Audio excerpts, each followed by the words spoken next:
Hey there, my name's Fogarty and I'm part of the production team working on The Chosen, a TV series about the life of Jesus. And for this seventh day of our Holy Week series, here's the verse of the day, John 16:20, which actually shows up in the newest season of The Chosen.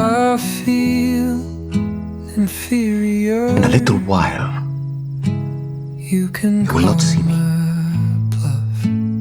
And then after a little while, you will see me. All my peers are superior. Truly I say to you, you will weep and lament. But the world will rejoice. You will be sorrowful,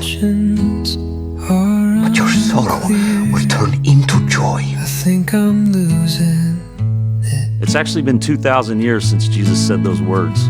So I wonder just how many people have wrestled with them since they were first spoken. I wonder how many people have hung on to them so that they can draw from those precious words just a little bit of hope that their weeping and their grieving will in fact turn to rejoicing.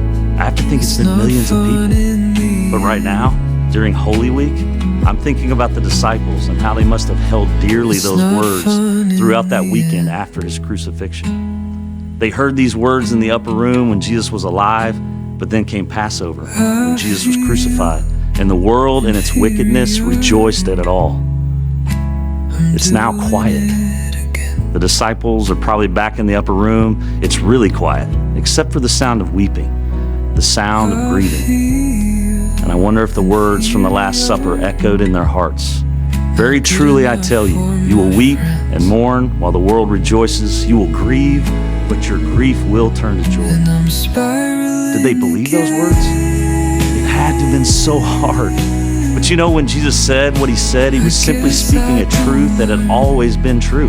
From Abraham to all of Israel after him, it had been true. God had always turned weeping and grieving into rejoicing. And now it usually took some time, and often it meant loss, and yet it always had some sense of mystery mixed in. But there was God, ever and always, turning weeping and grieving into rejoicing.